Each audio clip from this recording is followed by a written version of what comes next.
Anda sedang batuk atau bersin?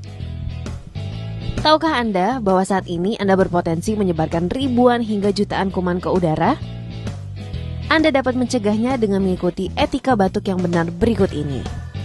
Saat Anda batuk atau bersin, selalu gunakan tisu atau sapu tangan untuk menutup mulut dan hidung.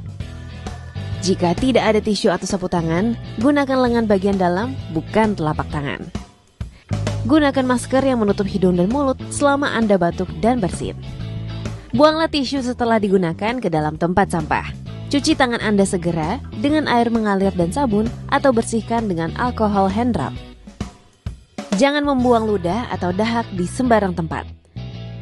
Dengan menjalankan etika batuk ini, maka kamu ikut membantu untuk mengendalikan infeksi di sekitar kita.